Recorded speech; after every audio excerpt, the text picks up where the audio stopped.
introduction. So this is me singing you the introduction.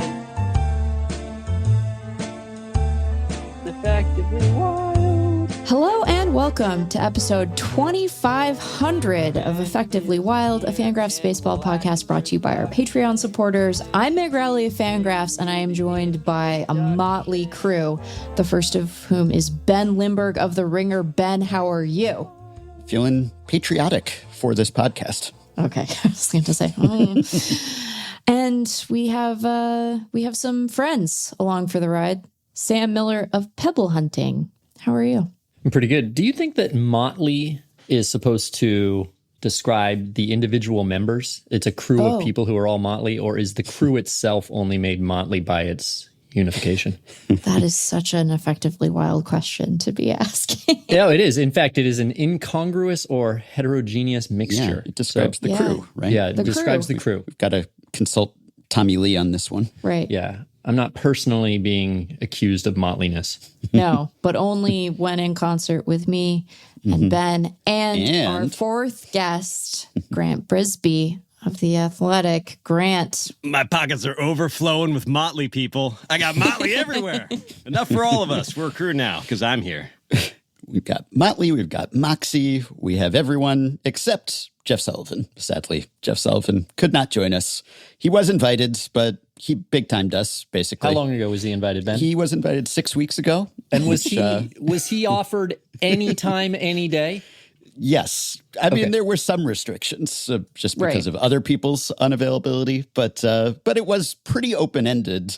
And in fact, I contacted you all 6 weeks ago so as to preclude the possibility that any of you might have an excuse for getting out of this thing, because there's got to be some time in 6 weeks, but no. I think a good way to describe how early you were trying to set this up is that you sent an email that I replied to. That's true. Like, that's all you got to say. I replied to the email. That means you gave plenty of runway for this. So we can all make fun of Jeff. I think that's perfectly reasonable. I may have had to prompt you via text to answer the email, but nonetheless, it was appreciated. Same thing. Text is a different kind of email. It's electronic. It's mail. It comes to your house. Jeff did send his regrets, but I question the sincerity of them. I don't want to leak internal documents here, but his decline was, I would rather do the podcast than what I'm going to be doing, but I'm unavailable, which is why the 6 weeks notice and literally anytime you want is relevant. Just a blanket unavailable for the next 6 weeks on important baseball business. So he big leagued us basically, but he is a big leaguer. He works for the Tampa Bay Rays. They're a first place team. I'm sure that he has a lot to do with that. And he is now a senior analyst of baseball process and strategy. He was an analyst last time I checked. Now he's a senior analyst. So either he got a promotion or he got old, or maybe both. So, it's like enough Rays executives get poached by other teams. Right. It's only a matter of time until he's running the Rays. I feel like besides the senior, because the senior might just be inflation, title inflation, but process, that's a big addition. Like process is a completely different area of the org tree, of the org chart. Yes. So that's kind of exciting. Like he would be the one in charge of telling them to, like I've noticed that the Rays are the team that most aggressively drops their bat in between the catcher and the ball when they bunt. And so he would be the person who would, that's process, right? Yeah, I guess that's not strategy. Maybe it's a tactic, but it's probably process too. And I guess the process doesn't include public podcasting anymore, sadly. I'm just picturing him like on his back on one of those like rolling gurneys like a mechanic and underneath Steven Matz and going, oh, here's what your problem is. And if that's not right, I don't want it to be fixed. Anyway, we're happy to have two cherished guests here for a milestone episode because we all convene this crew, motley or otherwise, every 500 or so episodes to talk about things that we like about baseball. And we've had a few years to brainstorm since the last one, which was in 2023. We've done this for episode 2000, episode 1500, episode 996.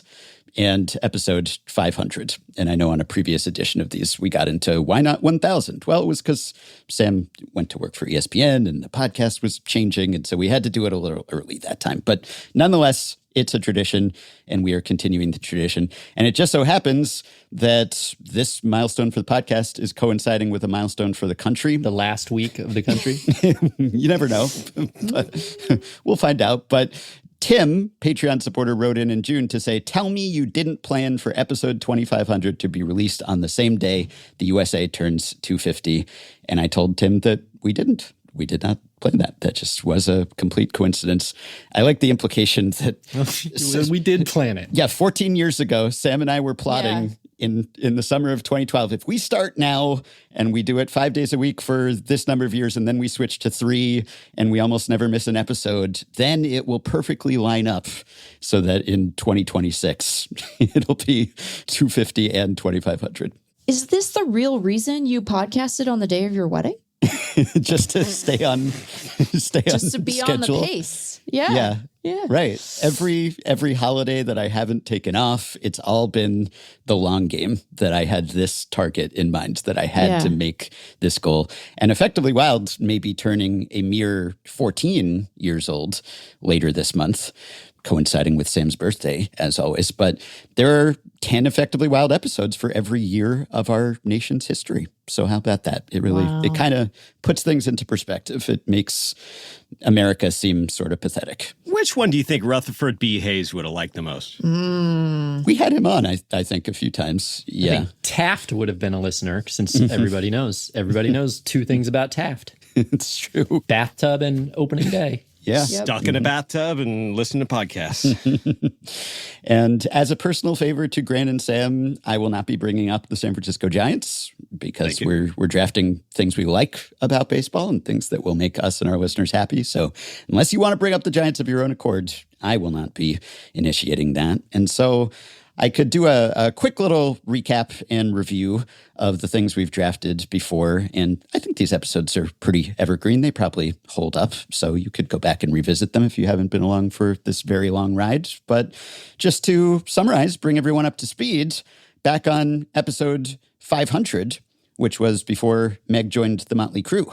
I don't know whether it was Motley at that point, but it was me and Sam and Grant and Jeff. Sam's picks in the inaugural version of this episode, Babe Ruth and Ernie Shore. That's a favorite of yours, the Ernie Shore Babe Ruth story. Radio commercials during baseball broadcasts, which I know you still love, right? And I think it was particularly plumbers and pipe fitters. Yes. Right. Commercials. I just drove by a Tap Plastics this morning. Just this morning. A fantastic plastic place. Tap. Yes. Yeah, that was much covered during the first Sam Miller run on Effectively Wild baseball commercials, radio broadcasts, War Road, etc. What else did you draft? A third thing, GMs making predictions. Oh, that was, of course, the Krasniks, which has now been inherited by Jesse Rogers, the annual predictions by Baseball Insiders, which were usually no better than a coin flip, if that, according to your research. All right. Grant's picks that time were the other Ryan Braun, I had forgotten about. When baseball players are mentioned in rap or hip hop lyrics. Action Brunson. Yes. What was it? Action Brunson, and who was the player that was? Oh gosh, it was a funny one. It was Randy Velarde. There you go. Yes. Yeah. This was also the subject of some Sam Miller works for BP, if I recall correctly. And searching for players with dirty words in their name on Baseball Reference. A tradition that Jeff and John Boyce maybe have extended to the present day, as far as I know. Still going. And Jeff's picks were Petco Park scoreboard faces in 2005 or 2006, parentheses, Jeff isn't sure. I'm citing from the Effectively Wild wiki here. Reactive player expressions and John Olerud's tree battle with his neighbor. Views being obstructed and so forth. Oh, geez. And now you're gonna read yours. Yours are so bad. I remember the first year. They were so bad. Yeah, I think I got better at this. Evidently, I drafted Pitch FX. Oh. This was 2014. It was, I mean, it wasn't really new even then. So I don't know why I drafted Pitch FX. It feels like a brown noser pick. I don't know why. Like that feels like a teacher's pet kind of Bud pick to me. Selig was his second pick. Bud Selig? No, that was a joke. No, it wasn't. That was a joke. No, I actually drafted Rob Manfred because I was a great commissioner prospect at the time. But I also drafted different field dimensions, which, Yeah, maybe that's that's great. predictable. It's still certainly something I love about baseball and lament that they're not as different as they used to be. And platoons, which, I still like platoons, but not the most creative picks or esoteric picks. I will give you a spoiler for Baseball Superstars 2029. I just filed it. Scholastic Books. There's a little article in there about what if different sports had different field dimensions, huh? Like if you're talking about Fenway Park, the Green Monster, like what does that look like in football where you've got like maybe one half of the field going straight up, but you get to score on the 10-yard line? Real clever stuff. I look for it. Scholastic Books. Grant, one time, I think I've mentioned this, but Grant one time surveyed a bunch of writers asking them what weird thing they would do for ballpark dimensions if they could do anything. If they were like making the Homer of ballparks, the Homer, the vehicle from The Simpsons. And he surveyed a bunch of people and then he never wrote that piece and I keep waiting for it. And it sounds like you're I'm guessing, Grant, correct me if I'm wrong, you pitched that to them. Right. I wouldn't say pitched. It's more like you have to come up with 6 ideas like here. So wacky field dimensions is in Grant's DNA is what I'm saying. Yeah, I'll take it. Episode 996. So that first one was in 2014. 996 was in 2016. And it was the same 4-person crew. Jeff picked the Baltimore Orioles offseason rumor mill. Evergreen. Yeah, that was a prescient pick. That would have worked in almost any subsequent year. Good. I think it was about how the rumors weren't very exciting. Fernando Rodney. I don't really remember what about Fernando Rodney, but We can guess. There's a note here that says, Jeff says that Fernando Rodney is a player you love more when he isn't on your team. So maybe it was about the Fernando Rodney relief experience and how it didn't really offer relief because it was kind of a high wire act. And finally, Bill Bergen, one of the great all-time terrible players. Grant picked the sadness of undoing your rally caps. The best. Yeah. This is the exact reaction I had 500 episodes when you were reciting these. When you said that again at the time, I also was just inspired anew. Grant, it's your career highlight was the sadness of undoing one's rally cap. It's incredible. Dude, I mean, one time for a Twitter bit, I did a rally coffee table. And it was like, this is back in the day where like I was, people cared about the Giants and I was trying to join in and the Giants were down and I flipped my coffee table over and the legs were in the air and I put a picture on the internet and they didn't win. And then I had to turn the coffee table over and somehow it was worse. But I think the hat's just as bad. It's just, you just feel stupid. Like, what have I done? What have I debased myself for? You guys know that rally cap commercial, the Google AI, a rally cap, whatever, untapped, good mojo, whatever. Have you noticed that, like, the AI doesn't apparently know what a rally cap is? They just included Corbin Carroll wearing a headband. No. Watch next time it's not all rally caps. Yeah. Yeah, it's just a hallucination.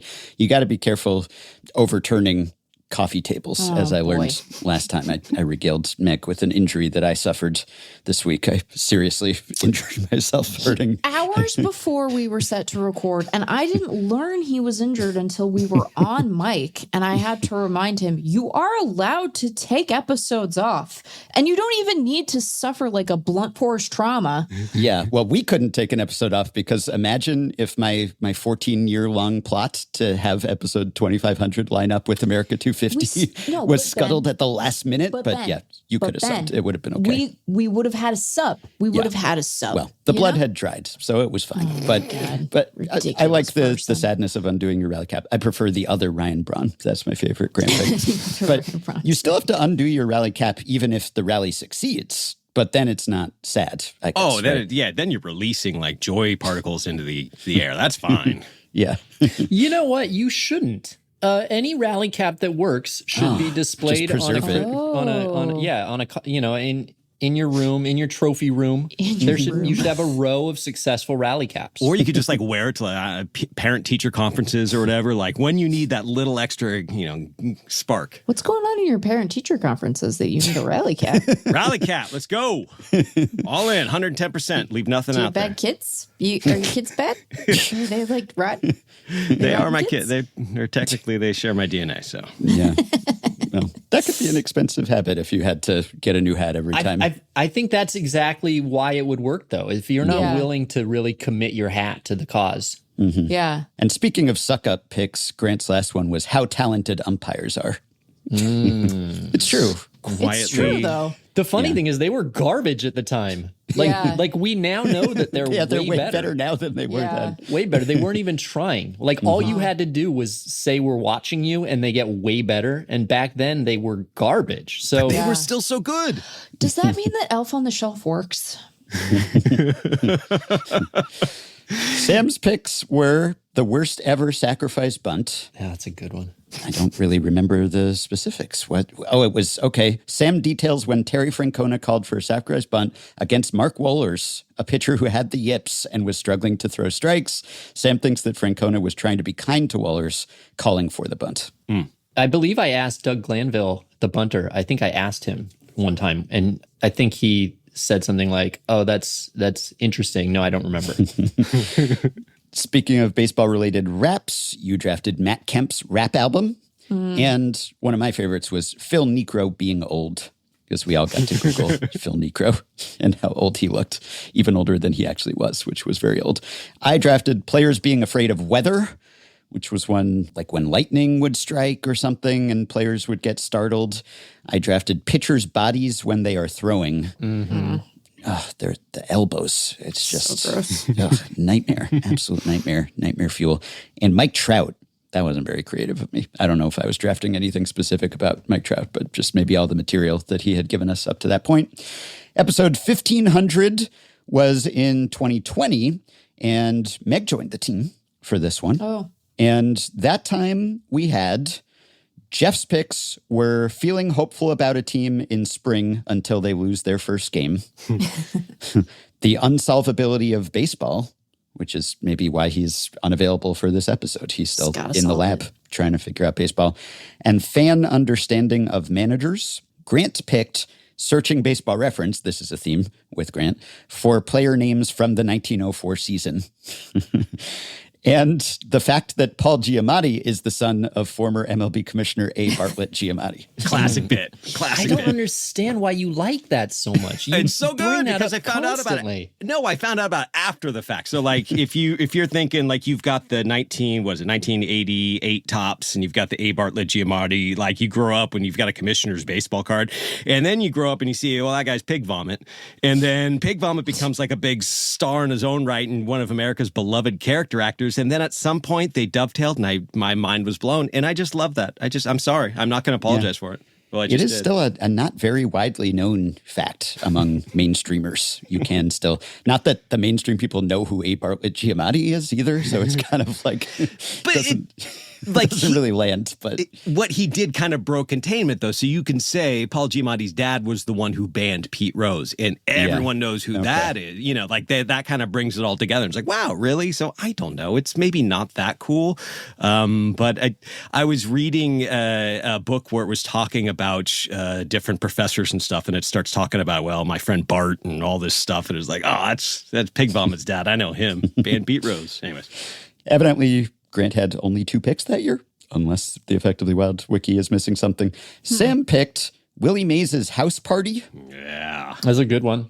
Bo Jackson's 1990 score baseball card number 697, and the 1989 to 91 amateur drafts of the Houston Astros. That's not that good a one, to be honest. I could never figure out how to write about that, so I basically just dumped it on the podcast. Remind me again. You could draft as long as you wanted it back then. Even if no other teams were drafting, you could just keep picking players. And so the draft would stop at like round 40 or 50, but then the Astros decided to just keep going. So they did like 90 to 110 picks a year. So they have just this, like, the draft sheet for those years is just like constant Astros that never, they didn't even sign most of them. It was a weird thing. Like, it's not that interesting, but I had to, it was in the tickler file and I had to use it up. Yeah, they drafted as many players as all the teams together will be drafting in the next CBA, probably, if MLB gets its way. Willie Mays had a housewarming party when he bought a house in San Francisco. And for kids. Every kid in the neighborhood showed up, if anyone was wondering. Meg drafted baseball scandal names involving horniness. I don't even really remember. We all know this, so you can just move on. What did I mean? Yeah, was there are there notes? Are there any notes there? Not really. It says horny baseball scandal names, but that doesn't offer any additional details, really. Oh, maybe I meant the banging scheme. That's probably, it was, yeah. This was 2020, yeah. Randy Johnson is untainted by controversy, so. I probably meant the banging scheme. Yep, I think so. Okay. Goof-based walk-offs, for example, a wild throw. Yeah. Maybe a walk-off balk, who knows. Fans misjudging foul balls. Yeah, I do love that. And then, you had a bonus pick, I guess? So you were picking up the slack for Grant here? Maybe. Or making up for drafts you had not participated in. When pitchers figure it out, when everything clicks, I guess. Yeah. When a corner is turned to do another effectively I do like callback. that. Yeah. I think I had to leave early. Maybe that's what it is. Because I can juggle things and show up, but then also do my other accommodations as opposed to just telling you to, buzz off like Jeff. Anyway, sorry, go. And finally, heartwarming pick, the friends we met along the way, parentheses, friendships with other writers and researchers. That's nice. Oh, that is nice. So wait, how many picks are we doing? It's three each. You don't need 5 this time. Okay, I was briefly panicked. Yeah. I picked quad A players, first baseman doing the splits, which does really still impress me. The fact that they can all do that, even the ones who don't look that flexible or athletic. Yeah. And incorrect and exaggerated appraisals of player value in the pre-war era, which I collected and later wrote about. That is still a favorite thing of mine, because back then, nobody knew. Nobody had any upper or lower bounds on what a player might have been worth. And so just wild-ass guesses. This guy was costing us 10 wins. This guy was worth 20 for good defense around the first base bag or something. It was always something like that. Now we know better, but I'm sort of sad about it. And last time, episode 2000, this was 2023, and Jeff joined us, but half-heartedly. Yeah, he only talked about the pitch clock. Yeah, we were already losing him at that point. He drafted the pitch clock, and then number 2, he drafted Rob Manfred for introducing the pitch clock. And then number 3, Pedro Baez for prompting the introduction of the pitch clock. He was right, though. History has vindicated that pitch clock, pretty good, pretty popular. And the other people's picks, Grant drafted learning that a celebrity played minor league baseball. That's always a good one. The Rifleman Connors. Team name suggestions from fans. Is this like a Bodie McBoatface kind of thing? Seattle had a name the team contest before the Mariners, and someone did Streakers, Seattle Streakers. So that was that contest. And how much Ted Williams loved his bats. Love those bats. Sam drafted pointless infield practice while the pitcher warms up. Oh, that's good. Errors that make baseball cards valuable, and players who served as umpires in a game. Okay. Ooh. Meg drafted players showing affection for each other. Yeah, I do like that. That's been a running theme. Frisky teams that emerge from mediocrity. So not frisky in the affection showing sense, but we don't know. Competitively speaking, probably. Maybe that's what's driving their leap forward. And I guess there was a little lightning round. Those were the 2 main picks. I drafted silly player injuries and baseball broadcast directors. When you get the behind the scenes of they're in the compound and they've got 20 different screens and they're calling out cuts. And I always like seeing that nerve center. Oh, and I drafted Jeff King not liking baseball, which is a favorite of mine. Just, top draft pick, top prospect who just seemingly didn't like baseball all that much, even though he was very talented. Meg's lightning round picks were baseball in empty or near empty ballparks. Ugh. when fans misjudge a fly ball as a home run, did you draft that in 2 consecutive drafts? Or no, I guess one was foul balls and one was fly balls. I don't know. And one was baseball trying and failing to be cool, but then succeeding in being cool by accident. Still waiting for it to be cool. Yeah. When you guys watch, when you guys are like looking something up and you find you find yourself watching a clip from 2020 baseball, does it just make you queasy? Like I mean, like I really have to like turn it off. I really don't like it. Yeah, and I should clarify that I didn't mean it in that sense. I was probably thinking most specifically about like the experience of Fall League. Oh, that's right. Yeah. Where you go and it's like you and 15 retirees and like a bunch of children who should be in school but aren't for whatever reason. That part's not as much fun because you're like, it's the middle of the day. I know we're kind of loosey-goosey down here, but you really should be learning math right now. What better way to learn math than to take in a baseball game? I know exactly what Sam's talking about, though, because I think one of the coolest, like rarest, it'll never happen again baseball events that I've experienced in person was Trent Grisham hitting a walk-off home run for the Padres at Oracle Park. It was because the game was canceled here, the schedule was here, it's the pandemic season, the Padres are the home team at Oracle Park. So he hits a walk-off home run. It's the most ridiculous thing, but also that memory's awful. Because it's like you're looking around and there's literally cardboard cutouts of my parents somewhere in the stadium. Yeah. And it's like, it's just awful. So I don't know how to treat that memory. I still don't. It's like, it's there, but it doesn't fit. And so I might need to purge it. I have my cardboard cutout. Do you really? Oh. Yeah, the Mariners sent me. They didn't like do me a special favor. I think you were able to get it at the end of the year. Oh, that's right. My parents must have it. Oh, I'm definitely, that's for the living room. Where do you keep cardboard, Meg? It's in the garage. It's in the garage in the cabinet of like holiday decorations that are a weird shape. So like a cardboard Meg is sandwiched in between a shark fin that has at times been used as a Halloween decoration and also a giant spider with opposable digits that sits outside at she's near Halloween, which is good because both cardboard Meg and real life Meg have an affinity for Halloween. So. You don't have to answer this now, but could I borrow cardboard Meg? Like, I'll get it back to you in good condition. Just if you could just send it to me for a little bit. I don't even know why. For what purpose? Yeah. Well, I'll figure it out later. But cardboard Meg seems like it shouldn't be hidden. It should be. No, it belongs to the world. She should be. It's like a weird jump. I mean, it again makes sense that it's with the Halloween decorations because it ends up being like a weird trauma jump scare every time I see her. It does sound haunting. Where did Cardboard Meg sit? I don't remember. I don't remember where in T-Mobile she was. So who you all going down to the lake with? Well, I'm going down with Steve and Dan and Cardboard Meg and Cardboard Meg. Don't get Cardboard Meg wet because that might be the end of she's made Cardboard out Meg. of a material that it's not actually cardboard. That's true. It's like, I guess they had to be water it's like resistant that. at least. Yeah, it's like that. Well, no, we have a roof at T-Mobile because you True. got to worry about that. But it's like the material that those signs that they put on the side of the road that say, "We'll fix your windshield and give you $300." And I'm like, whoever calls these people, Did they bring them in at night? No, they left them there. There were thousands of them. So are they like sun bleached? have to be. Oh, I don't recall it being particularly sun it's a bleached. Short season, but you'd think being exposed to the elements would be a bit worse for wear. Yeah, and like, did it ever smell like wildfire smoke? And you paid for that, right? They didn't. Yeah. Okay. Yeah, Do yeah. you remember I how don't- much? I do not remember how much. I remember it being a low enough dollar amount that even on like pandemic pay cut salary, I was like, this seems fine. Like what else am I doing? I'm not going to dinner. It was it was like that brief interregnum where it was like, they weren't trying to gouge. It was like, this is just sort of a fun thing because people need fun things in the world. Just kind of cover the costs and we'll all have fun together because the world's a mess. I think it was less than $50. Yeah.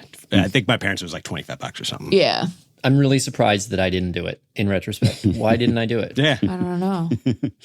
Hopefully you won't have another chance. And it sounds like we will not be drafting favorite baseball memories from 2020 as things we like about baseball. But let's find out what we will draft. We have completed the recap portion of the podcast. Wait, just a real quick correction. Not that anybody cares, but I just checked, and Doug Glanville emailed me back about he did in fact email me back, and he did remember this bunt. He remembered it very well, and he wrote about it in his book, in fact, because he remembered it being a really profound moment, seeing this guy in stress and anxiety and his part in it. And he felt really bad laying down the bunt because the throw was wild. And he was also very frightened because he didn't know if he'd get, drilled in the face. And did he know if it was because Waller's was so wild they were trying to do him a favor? No, he did not know that. And I said, I'll have to ask Tito someday. And that was the end of the interaction. Okay. So it might be the worst analytically, but maybe the best if it was done out of kindness. Who knows? All right. We can let our guests go first, I guess. Sam, would you like to lead off? So my first pick is non-ballpark food. There was a great piece in The Athletic, which I don't podcast for, by Talia Minsberg a couple months ago about I guess you would call this the spaghetti policy. Mm-hmm. Oh, yeah. Basically, it's about fans that bring spaghetti in, full spaghetti dinners in quart or gallon bags. There's a site that I think it's called the Sickos or the Sicko Committee. I think it's called the Sicko Committee. Mm-hmm. Anyway, they log the food policy, the spaghetti policies for every ballpark, whether you can bring a spaghetti dinner in gallon bags. And I read that piece and really enjoyed it because I really admire ballparks for letting you bring in food. Most places, most things that you go to that could conceivably monopolize food and essentially hold you hostage until you have no choice but to give them money for overpriced bottled water and popcorn. They do that. They gouge you. Ever since I worked at a movie theater and I would watch the bill that people would have to pay to eat at a movie theater, I've been pretty radicalized on this. Yeah. I really don't know how they get away with telling you can't bring food in. If it's a place where food is not allowed to be eaten, that's fine. But You're saying it is legal to eat food, but only food that has been provided by them. I hate that. To me, that's awful capitalism. We can make you unhappy until you have no choice but to pay ballpark prices or movie theater prices or amusement park prices. I've always been a sneak food into the movie theater guy. I've snuck food into sporting events in my sock, and I will continue to do so. But, you're limited in what you can put into your sock. Anyway, the point is this spaghetti policy movement and this article in The Athletic both reveal or show that ballparks are exceptions. For the most part, in almost every ballpark, you can bring food in, even though they sell food, even though it's a big part of their business model to sell you food. They will let you bring in your own food like normal people treating you like normal people. There are limitations on the carriers. You can't bring them in necessarily in a glass glass jar or a huge cooler. But if you want to put a sandwich in a gallon bag, all but 2 or 3 ballparks will let you do it. One of the ones that won't is the Rays, and they paid for it. I don't know if you guys remember this, but about 20 years ago, in the pre-good Rays era, the bad Rays era, the Devil Rays era, they had they were embroiled in controversy because they wouldn't let a woman bring in pistachios or something, and they kicked her out of the ballpark, and they were for her blood sugar. She got kicked. So now I believe even the Rays now are forced to have a medical exemption in their policy. I like that. I think it's good, honest, civil behavior to let someone eat food in a place where food is allowed. I think it also tells us maybe something about baseball as a product not being quite as good as some other things that they have to let you bring in your food. I think there's just so many games. It's there are so many games. Yeah. They can't, I guess that's a way, but it's not that baseball isn't a good product, but that baseball has to be pleasant all the time. They have to keep it pleasant for 500 hours a year to keep repeat customers coming back. And so they can't quite be as abusive to their audience, like a movie theater can be like, hey man, you don't want to watch Avengers, someone else will. And with baseball, they have to kind of keep bringing you back. They have to keep you happy. So I like that. Disneyland too, by the way, is also a place that you can bring in a bag of spaghetti. Or maybe not spaghetti, but you can bring in drinks at the very least. Disneyland is pockets full of spaghetti, no bags. That's allowed. I know from experience. Yeah, I question how appetizing just a bag of spaghetti that you smuggled into a ballpark would be, but I guess it depends on it would preparation. Be good. You're raising issues on the I know. eatability Sam's of food? about to invoke my raw mushrooms incident. Raw mushrooms in a bag. Sweaty mushrooms. Sweaty mushrooms on a hot summer day. God. I will say that my daughter has an egg allergy, and so that's a tricky one when it comes to buns, hot dog buns, stuff like that.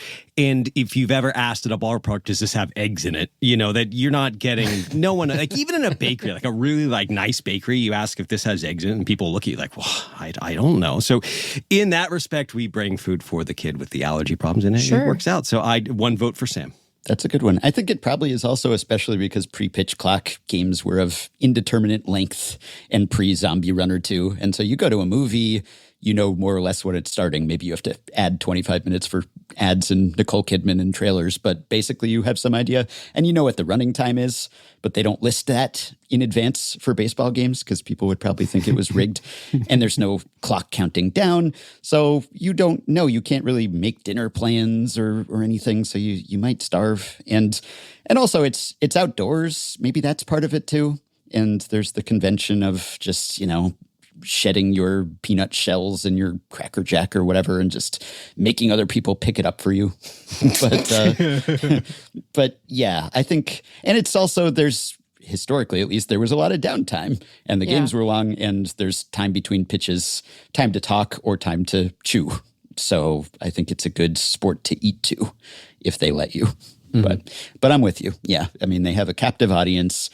I usually try not to buy anything at concessions, both because I don't want to miss anything and also because it's so expensive. But yeah, I either abstain and just eat before I go or try to slip something in. But I'm with you. Their permissive policies are appreciated. Yeah, I don't think I've had a ballpark. I don't think I've bought a ballpark concession in like 30 years. Yeah. And obviously the options have expanded. I thought at first that you were drafting non-traditional ballpark fare at ballparks, which you can get, obviously, just things that don't seem appetizing to me in that setting particularly. Like what? But I mean, I've had ballpark sushi and it was okay, but I'll eat grocery store sushi. I will take the risk. But, all sorts of stuff that like congeals and maybe it's good under the heat lamp, but then you bring it back to, or it's some sort of triple decker construction and you can't actually transport it back to your seat or eat it and it collapses and then everything's messy. So like gourmet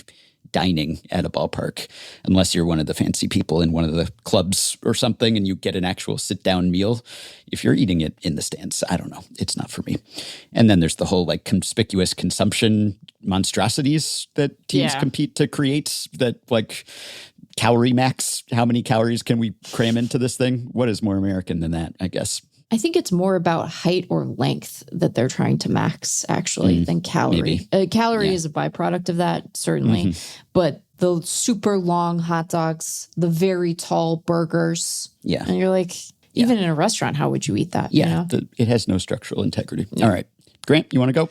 I do. And I'm so glad when you were reading out what we had taken in previous drafts, I was half sure that I had done this before, but I have not. It is the ambient noise of a baseball game in the other room. So it can be TV, it can be radio. And so you aren't hearing the play-by-play. You're hearing a frequency. And then when that frequency goes in a certain direction, you intuitively know that sounds like a single. That sounds like a home run. That sounds like like honestly, try it. Just you're in the kitchen cooking. You've got a baseball game in the other room. You can't hear the particulars, but you know what's going on. This reminds me of the exercise Sam did with his friend at the Giants game, right? Where you went and you stood outside the ballpark and you tried to gauge what was going on. Yeah, tried to keep score of a game that we were listening to from outside. What, was this BP? Or No, it was pebble hunting, like 2024. Oh my God, I missed that Now we one. know who reads salmon, who doesn't. Anyway, but it wasn't super accurate, right? It was pretty inaccurate. In fact, it was pretty bleak. I was surprised at how little, and it was at Oracle, so we were like right outside an open air, like right outside. This wasn't like I'm saying like we weren't at one of the big bowls like the Angels Stadium, right, where you can only hear a home run.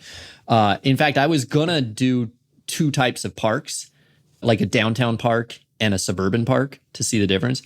The downtown park was like hard to make out much sound. It was there's a lot less pop than I expected there to be. So I say bleak only because I would like everybody to be free to clap and yell because the pitcher gets ahead 0-1. And if you're the only one, then you kind of aren't free to do that. And there was a lot less cheering. Like if you think that you're sort of like only going to cheer when other people are cheering, then there's a lot less cheering than I kind of had realized. And I felt sort of silenced in my own ability to cheer. And we knew who won. Like we knew who won. We knew we knew it was kind of a blowout. Anyway, off topic. Do you still do laps while you're watching a game, or while No, I do not do that because of the pitch clock. Yeah, because I don't know whether your route would take you out of the room so that you'd be hearing the ambient noise, or whether you always maintained line of sight. No, I always I left the room. I would, but Grant, so that's a great pick. I love the ambient noise of baseball, and I would bet that if you were to just survey movies and TV shows, which often use ambient, programming in the background of scenes, that baseball outnumbers all the other sports like 100 to 1. I bet you. Every baseball broadcaster's IMDb page is like long because they're just like taking random clips of baseball. I don't think you have that for like NFC showdowns. Like I don't think football ambient noise works in movies the same way. But we all now watch baseball mainly on MLB TV, I assume, and the ads are often highlights of baseball, right? Like the ad programming is often highlights, bloopers, etc. And I found that very confusing. I'll be cooking in the kitchen and I'll hear the pop, and then you go in and it's like Bo Jackson in the 1990 All-Star game. Yeah, the crack of Bo's bat. It's like you only hear that 3 times in life, right? Yeah. There are, when I'm driving my daughter home from soccer practice, her soccer practice ends at 9 o'clock. And so a lot of times now with the pitch clock, that's peak. Something's happening in the Giants game and I got to listen to it for work on the way home. But she'll get in and she'll want to talk. And I'll just say it. I think my kids are more important than baseball. I'll just say it. And so I turn down the radio a little bit, and it's to the point where I can not really make out words, but I can tell if a reliever is screwing up. You know what I mean? Like you can just tell, like John Miller's voice gets to a certain pitch when it's like, well, this is the problem. Now it's 3-0. You know what I mean? It's just, but you're not hearing the 3-0. You're saying, I'm sorry. I just love it. It makes me feel like I have a sixth sense. Yeah. And the murmur of the broadcaster's voices, that's a crucial component of that. Sonorous. If you are lucky enough sometimes to be able to do, or if you used to be able to do the ballpark overlay where you could mute the broadcasters and just listen to the ballpark sounds, that's a nice ambiance too. But from the other room, it does help to have the broadcasters getting animated or subdued. It's a good one. We've all heard it. We've all enjoyed it. Meg? Oh. That was fast. That was abrupt. Grant, yours is not worth talking about anymore. Well, you talked to everything I was going to say, Sam. Okay, so I the odds that any of these get picked is small. So why am I worried about how I'm sequencing You've had them? 3 years to prepare. We gave you time. I love the idea that you think I prepared yesterday. I really love it when players look sheepish after a replay review has been initiated, indicating that they know that the call should go against them, right? That the replay review should redound to the benefit of the team challenging whatever the outcome is. The guy who knows he overslid the bag. I especially love it when a guy maybe knows he didn't get hit by the pitch and he has a little bit of a look like, I'm going to have to go back in there. But he keeps it kind of close because the look on his face isn't going to dictate the outcome of the replay review, right? It's going to be those goobers in New Jersey. It's going to be whatever they see on super slow-mo. But he has a look like, I might get away with one here because it didn't happen quite the way they called it on the field. And I love that. I love when they can't help, but especially if they make that face at an opposing player, like, we both know what happened here, don't we, buddy? I just love that. I love it when they look a little sheepish, like, I don't know. Yeah. That's one of my favorites. Can I offer a subcategory of this, which I don't know if this counts, but one of the things that I've loved about ABS is seeing how immediately many challengers wish they hadn't challenged. There's something really kind of impulsive in the movement, and there's like a little, like once they have a second to review their actions, and not only their actions, but the pitch itself, they replay the pitch itself, and you can sometimes see them realize that they have challenged and they're not gonna win. They shouldn't have challenged and they're gonna lose, and they already know they're gonna lose. And I love that. I love that look as well. I'll just throw in I like the chaos that is currently now. Like, it's not codified. You don't really know. All these players are kind of just winging it as far as win expectancy and like, is this the moment in the game to use this last challenge? And they haven't been briefed on it. I don't think they've had to do the cliff notes or anything. It's just sort of everyone's winging it and just saying, yeah, no, this is the time to do it. It is 2 outs, nobody on, and a 2-0 count. I'm going to challenge this. Oops, wrong.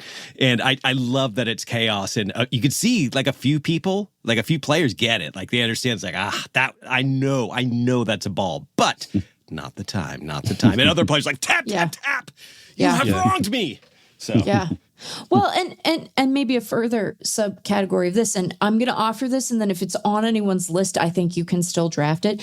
I am increasingly enjoying the guy who like looks aggrieved at a call, but has challenges at his disposal, but doesn't opt to use them. Oh yeah. Where it's like, hey, buddy, the solution is right in front of you. It feels very like childlike to me. Like, you're not willing to help yourself, or maybe you know that the leverage doesn't make sense, or it's too early in the game. There's a team policy about when you use the challenges, and you would be running afoul of that. But the guy who like kind of looks at the ump and it's like, I don't know, man, tap away if you think it's wrong. or you identified a few cases earlier this season, Sam, of the K strut. When the pitcher K struts. Oh, have I already? Yeah, I'm 100% gonna write that article. I did not realize I'd already. I think you did, but yeah, some cases where someone will do that and then they won't get the call, but then they still won't challenge. The K strut and the K stare, doesn't get challenged. Yeah, challenge where your emotion is. Yeah, just have the courage of your convictions. So yeah. Now, does this sheepishness apply as much to ABS? Because obviously there's less of a turnaround time. There's less. I mean, the umpires aren't conferencing. You get that little graphic that sometimes blocks our view of the player, and so there's a little less. You might get that immediate, shouldn't have challenged that one, but you don't really get the dawning realization so much unless like mid-pitch trajectory as you're seeing the graphic, maybe. I think you get some of it in that moment where it's like, that's not gonna land in the zone, or that's gonna land well outside, where the guy kind of goes, ugh. You can kind of like see his shoulders drop. I would be curious to hear from players about the split of, I am mad that the call didn't go my way versus I'm afraid of getting yelled at when I get back to the dugout about having wasted a challenge. And I don't know what is motivating the physical reaction most of the time. But obviously you can let your team down in many ways, but generally speaking, if you let your team down, it doesn't affect your teammates' chances of getting an RBI later or getting a home run later. It hurts your team's chances of winning, but it doesn't hurt the other players' chances of putting up stats. And I sort of believe that most guys mostly just want to put up stats. And this is the one thing where you can ruin the rest of your team's stats. Like, for the rest of the game, they don't get to have as good a stats as they want because they're at the mercy of a bad strike zone potentially. It's like an example of like, it's like, say you were trapped in a mine for like 70 days and you only had like a little bit of food. Using the ABS and losing is kind of like being caught stealing rations, right? That's very dramatic. So I do think that you see a different kind of face there than you do with any other. Yeah, it's a bad face. Caught stealing rations. Do you know, you guys, I've mentioned this in a post, but so the Brewers basically have like a hitters don't challenge. I don't know this. I haven't seen this reported, but basically none of their hitters challenge ever. Like they challenge a ton on defense, and then they hardly ever challenge on offense. And it's a big enough differential that like that has to be a directive has been sent down since spring training. And so most Brewers will not challenge. But Gary Sanchez, for some reason, challenges more than any hitter in baseball, and he's not that good at it. He's so bad at it, in fact. So Gary Sanchez has 45% of the Brewers' offensive challenges. Yeah. Chaos. So I think because this is such an impulsive act, not saying that he's necessarily impulsive, but we all know, like we've seen the impulsive. He's like the Leroy Jenkins of the Brewers. The pitchers that challenge even though they're not supposed to. We all know pitchers aren't generally supposed to challenge. Like I've seen like openers use a challenge, like an opener pitcher use a challenge, and I'm like, that's not allowed. You're not allowed to, right? So I think that the team should be able to preemptively tell the umpire, this guy doesn't have the right. Like, even though the rules say he can, we're putting like when you put a pause on your credit card because you can't find it, you're not canceling your credit card. Child locks, yes. Yeah, you should be able to, before a plate appearance, you should be able to just send out a note to the umpire saying, this guy's not authorized. And then, like, when he taps the helmet, the umpire, does he placate him? Like, yeah, we'll look into that. You should. It's like being muted on Twitter, not blocked, but muted. You don't even necessarily know. Like, maybe you even be like, oh, you lost. Oh, yeah, we're going to check. We're going to check. But, yeah, it doesn't go through. Okay. Should I go? Yes. Yep. Okay. So I really like backhanded compliments about baseball players. And I got one a few years ago because Jesse came with me to some sort of alumni event at my grammar school where I went for 10 years from nursery through 8th grade. And I was on the baseball team in 7th and 8th grade. And my coach... You're kidding. My coach from there was at this event. Ben, you were on your school baseball team? I was. Tell us more. Well, I'm about to give you the scouting report that my Coach Jorge Roman, who was one of the coaches in those years, Jesse met him, and I mentioned that he was one of the baseball coaches, and so she asked him for a scouting report about me or to describe what kind of player I was, and Coach Roman said he had a great understanding of the game. That's terrific. Which, kind of tells you all you need to know, I guess. Now, at that stage, I was 4'7". I mean, I was 13 or 14, hadn't hit my growth spurt yet. But that was Coach Roman's memory of me. So I guess maybe that told you that I was cut out to be a podcaster and blogger more than anything else. And I like when baseball players are described that way in terms similar to that. For example, just this week, the Red Sox made a very minor trade, and they picked up from the A's an infielder, Brett Harris. Chad Tracy of the Red Sox was asked about Harris and why they had picked him up because he was DFA'd by the A's. He had been in AAA. And Tracy said, I think a big part of it was that he's available. I think a big part of it was he's available. Wow. He's infield depth. He's played first, second, and third. He has a pulse. Yes. Big picture, we've gotten fairly thin on infield depth over the course of the last couple of weeks. We've exhausted a good portion of our infield depth. So did not say one nice thing about Brett Harris other than he is technically a baseball player. He knows how to play infield positions, and he was available. I mean, half of that's on Brett Harris for being named Brett Harris. Maybe. You got to be Aloysius Jumanji if you want to have a memorable career. Yeah. Aloysius Jumanji. Well, you'd put that guy on your bench. I'd get his jersey. Off the top of your head, Grant? Sure. We all have names. We can, sure. That must have been one of those 1904 baseball names, like Big Jeff Pfeffer. It's a college baseball player, Ben. That's maybe. So my favorite version of this is he's a baseball player. or sometimes he's a ball player. And obviously, it's context sensitive because sometimes this can be a legitimate compliment. Sometimes it's just factual and informational, like you're just literally explaining that someone is a baseball player. But more often than not, it is a great compliment that is also a backhanded compliment. So, for example, in 2021, and I'll play a clip of this, but Clayton Kershaw was asked about Zach McKinstry. Hey, Clayton, what can you kind of say about what Zach McKinstry's been able to do here in the last week or so? He's a baseball player, man. That's like, I think that's just the best compliment you can give somebody that plays our game. And he really is. And that's clearly not true.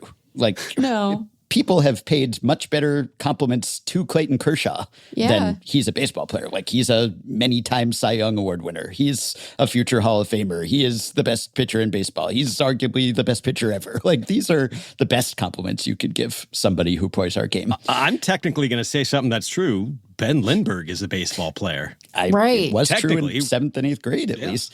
And so I've collected many examples of this over time. I wonder if you're going to name mine. I've got one in mind. Well, there are nuances to this. So in 2016, Jordan Bastian of MLB.com, he did a post called The Tito Translator. So invoking Terry Francona again. And one of these Tito-isms was about being a baseball player. He's a baseball player. And Jordan Bastian wrote, well, aren't they all baseball players? Every person who wears a Cleveland uniform is indeed a baseball player, but some of those baseball players are baseball players. Just the other day, Francona used this one to describe Mike Napoli.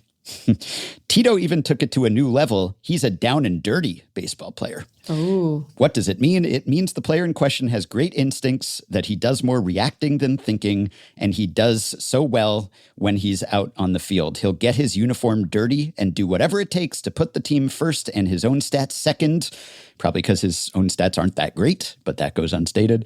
Another go-to descriptor for a baseball player is that he's conscientious. Tito used that one for Michael Bourne all the time. Once I asked Francona, when you say he's a baseball player, what do you mean exactly? He replied, he's just a baseball player. And I nodded.